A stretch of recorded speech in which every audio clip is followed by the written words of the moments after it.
Hello, everybody, and welcome to the Practical English brand. Today, I'm going to be explaining future perfect, progressive, or continuous tense, and this is going to be the last tense. If you would like to know all the 12 tenses, you may go to our playlists, and you're gonna find a playlist called 12 tenses, or all English tenses. And the good news for you is that as soon as I'm done with today's lesson, I'll be recording videos about all 12 tenses. I mean, active and passive form in all 12 tenses, one by one, with great examples and simple explanation. And after I'm done with recording the passive voice or the passive form in all 12 tenses, then I'll be recording 12 more videos about direct and indirect speech, like indirect speech in all 12 tenses, one by one. And I also have the plan to record a lot of videos about TOEFL IBT coaching tips and tricks.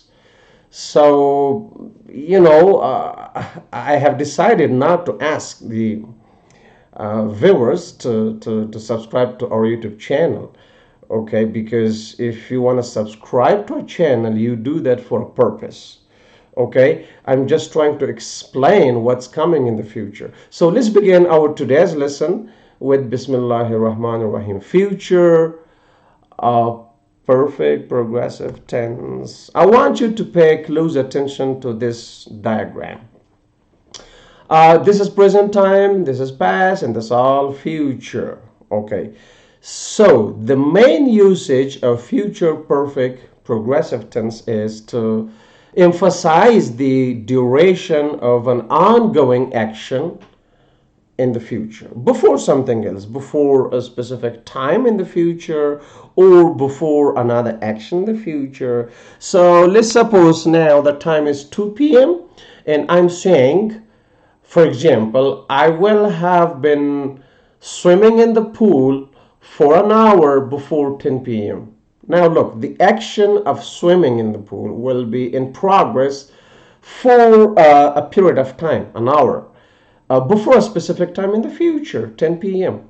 Or for example, the year is 2021 and I'm saying I will have been living in Kabul City for 3 years before 2026. Okay, so again, I'm trying to emphasize the duration of that ongoing action, living in Kabul City, before a specific time, 2026 in the future. Or for example, I'm saying that I will have been teaching English at this institution for 10 years before I go abroad, before I immigrate to another country. So you can also emphasize the duration of an ongoing action before another action in the future, before something else in the future. Okay, as I said, before I go abroad or before I leave my country.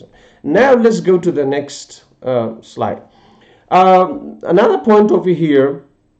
In general, we have action verbs, the verbs which show a physical action, and we have state verbs, the verbs which show a state, not an action.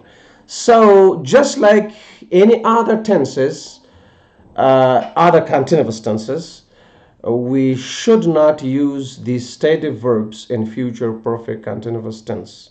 I've brought some of those verbs over here: be, want, need, like, love, belong, know, have. For example, I will have been knowing you for 2 years before 2026. That would be wrong. Okay, so there are some exceptional cases that I've explained in my other videos, but my advice for you is not to use these state verbs in future perfect continuous tense. And the structures for this tense, if you want to make affirmative sentences, subject at the beginning, then will have or be going to have. It doesn't matter. You can use will have or you can use be going to have. Then been, main verb ing, rest of the sentence. Look at these two examples. He will have been playing a game for an hour before 9 p.m. Okay, so we're trying to emphasize the duration of an ongoing action, which is playing a game before a specific time, 9 p.m. in the future. Or you can use be going to. He's going to have been playing a game for an hour before 9 p.m. Or in spoken English, you can say he's gonna have been playing instead of going to, gonna. That's also possible. How to make interrogative sentences or yes no questions? Well, I mean the auxiliary well at the beginning, if you want to make your sentence with well, then subject, then have been, main verb ing, rest of the sentence. Look at the example. Will she have been reading a book for 2 hours before midnight? Yes, she will. No, she won't. That could be a short answer. But if you want to make your sentence with be going to, I mean the semi-auxiliary verb be going to, then be, which stands for is, am, are here according to the subject, okay, with third person singular subjects, he, she, it, you use is, and with I you use am, and with the rest of them you use are, okay. So like be, the to be verb at the beginning, then subject, then going to, then have been, verb ing the rest of the sentence. So is she going to have been reading a book for 2 hours before midnight? Or is he going to, or for example, if you want to use I as a subject, am I going to have been reading a book for 2 hours before midnight? Or are you gonna, or are you going to have been reading a book? Or are they going to have? So you use this to be verb before subject according to the subject, okay? Is, am, are. And now if we go to the next slide, negative interrogative sentences, complete in short form. So the first structure is for the complete form. Will at the beginning, then subject, then not have been, in verb and the rest of the sentence. Will they not have been living in Iraq for 10 years before 2030? But if you want to use the short form for negative interrogative sentences, then it's very common in spoken English. Will not or won't, subject plus have been, verb and the rest of the sentence. Won't they have been living in Iraq for 10 years before 2030? This is very common in spoken English. And WH or information questions. So the WH question word at the beginning, then will, then subject, then happen, then verb ing, then rest of the sentence. Look at these examples. Where will they have been waiting for an hour by the time the doctor arrives? What will you have been doing for an hour before evening? Which movie will they have been watching for a few hours before midnight? So usually when we use the WH question word which, it is followed by a noun or pronoun in a sentence, like here, which movie? Like you talk about, it's kind of interrogative adjective when you ask your question about something, which country, which car, which movie.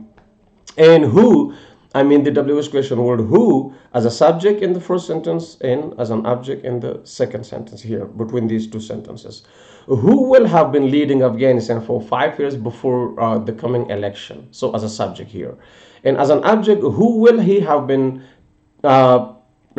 teaching for an hour before he leaves the classroom? So here in the second sentence, it is used as an object.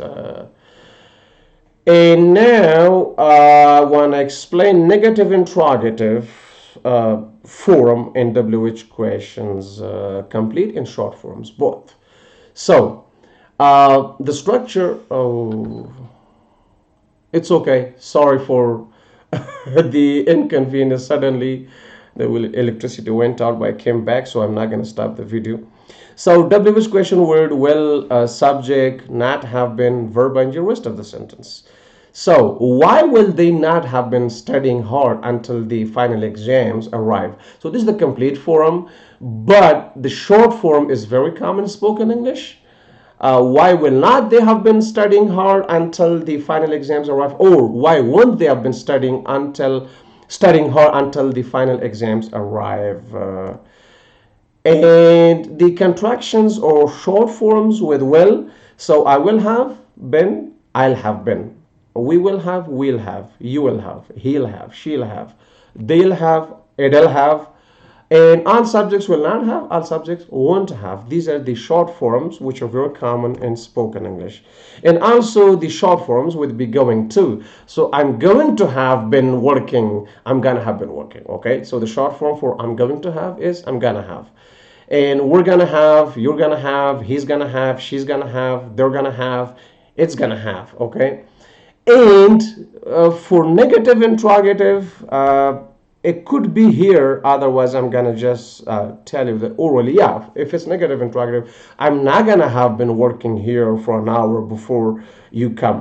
Okay, he's not gonna have been swimming for an hour before the rain starts. So in spoken English, the short form would be not gonna. Okay, and the usages, duration before a specific time in the future, as I said at the beginning. So this example is for that specific usage.